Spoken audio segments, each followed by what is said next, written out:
જય કુકાર મેડીમાં માતાજીએ ભક્તોને કેવી સૂચના આપી તે વાત ઉપર માતાજીએ શું કીધું આપણે આગળ પ્રવચનમાં જોશું. જય કુકાર મેડીમાં.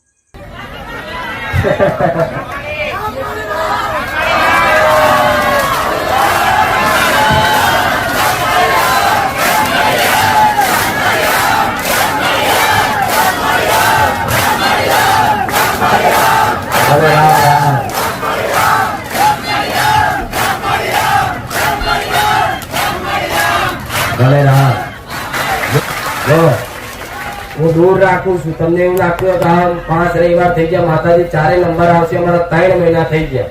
પણ હું એવું કહું છું, છેક નજીકની વસ્તુ હોય તમે જુઓ તો તમને દેખાય. તમારી આગળ એકદમ ઓખો આગળ કોઈ તમને મોબાઈલ લાવે, કોઈ વસ્તુ લાવી દે, જુઓ તો તમને દેખાય, જોખું થઈ જાય. અને દૂર રાખો તો જેટલા દૂર છો એટલા મને વધારે દેખાતો, નજીક આવી જશો પાછું કહેશો ને એટલા તો તમે ઘણું બધું ભણી લીધું હશે. આ તમારો અનુભવ. હું એવું કઉ છું, બેઠક કઈ લેવાની હોય અને બેઠક ના દિવસે તો અંદર ચર્ચા થઈ જાય. માતાજી આપણને અંબે માતા મહાકાળીની ચામુંડની વાત કરશે, આપણા પૂર્વજની વાત કરશે. આવું જાતે નક્કી કરી લેશો ને અને તો એની એ જ વાત આવે છે ને. આ તો ભલે રામ છે, પણ જો બીજી વાત, કોઈ સેવક જોડે દાદાગીરી કરવી, જગ્યાને પહેલા કીધું છે દાદાગીરી કરવી તમારે ઘેર રહેશે. હું કોઈ કંકોત્રી લખીને આમંત્રણ આપતી, અમુક દાદાગીરી એવી કરે છે નંબર લે આમ કરીશ તેમ કરીશ, જો જે થાય ભડાકા કરી લેવાનો. હું મેળવી બેઠી, કોઈના બોટ પરથી લેતી નહીં, કોઈના વાતથી દબાવું. હું તો કોણ ડેન્જર પુકાર છું, જે કરો એ બધું છું. પાછું કરવું એ કરી લે. જેવી મોનતા રાખે છે મારું કેન્સર મટી જાય એવું કદાચ એ દુષ્ટ માણસ એવી માનતા રાખી લે, તું બુખાર મેળવી હોય તેથી હાઈવે ના પહોંચવા દે, પહોંચવા હતો પાપડ ના રોટલો ના બનાવી મેળવી લે. એટલે અમુક કઈક આવે છે માણસ એવા કોમ થઈ જાય એટલે નારિયેળ મૂકીને કે વિડીયો ને ઉતારવાનું, ભાઈ વિડીયો ને ઉતારવાનું. પણ એવા બોલવા વાળા નહીં, લાયા વગર ના રહું. તમારું કામ કર્યું છે તારે કદાચ તમે આવવાના છો ને, તમને એવું લાગતું હોય કે લાવ અંદર ફાડે શ્રીફળ મૂકીને જતા રહીએ, હું એવું કહું છું એ શ્રીફળ પાછું લઈને તમારે ઘેર આવવાય. મારા બોલાવી તમારા વિડીયો નહીં જોતા. પ્રેમથી જેને કીધું છે કે ભાઈ મારા તકલીફ છે, વિડીયો ના ઉતારતા, તો એનો વિડીયો નહીં મળ્યો. કઈક એવા પડચા છે જેના વિડીયો નહીં મળ્યા છે. એને કોઈ દીકરીને કદાચ ઘેરથી કોઈ કીધા વગર આવતી હોય, કોઈ તકલીફ હોય, કોઈ સમાજમાં કોઈ દીકરી ધૂણતી હોય તો એનો વિડીયો ખાસ નહીં મુકાઈ દો. કોઈ દીકરી નાની બહાર ધૂણતી હોય ને અને કુંવારી દીકરી કુંવાસી કોઈ ધૂણતી હોય ને તો એનો વિડીયો ઉતારવા ના પાડી મારા સેવક. તમે એ વિડીયો કદાચ મૂકું અને આખા દુનિયામાં ગુજરાતમાં જોવાય અને એ દીકરીનું ચોક સગું જોવા જાય અને એ કદાચ કોઈ મારો વિડીયો જોયેલો હોય અને ધૂણતી દેખાય ને તો ધૂણવા વાળાને કોઈ પહેરાવતું નહીં આવતું. જે તમારા દરેકની લાજ સંભાળ રાખું છું કે આગળ ભવિષ્યમાં તમને નુકસાન ના પડે.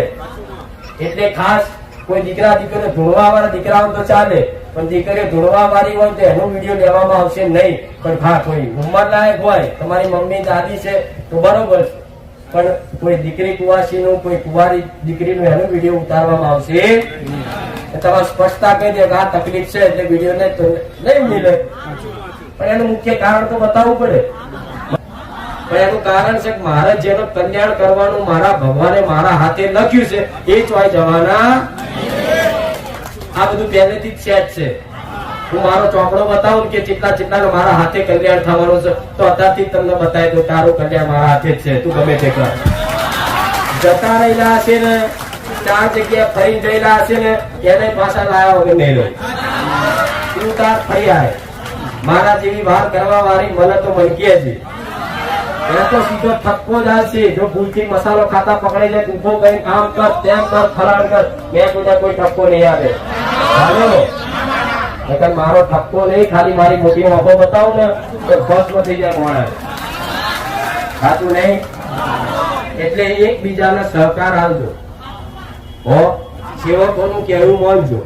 હા, કોઈ સેવક તમારી જોડે દાદાગીરી કરતો હોય, કોઈ સેવક તમને ઊંચા અવાજથી બોલતો હોય, કોઈ સેવક તમને આત્માને ઠેસ પહોંચાડે એવી વાત કરતો હોય, કોઈ સેવક તમારી જો પૈસાની માંગણી કરતો હોય, તે જો એનો દંડ હું મેલડી કરી આલીશ.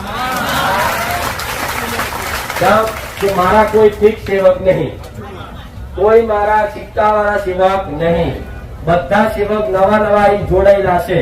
પણ હું મેલડી એવું કહું છું, કોઈ એવું કે હું માડીનો ખાસ છું, હું ડાયરેક્ટ મારી જોડે બેહું છું, હું એમની જોડે રહું છું, તો માનતા નહીં.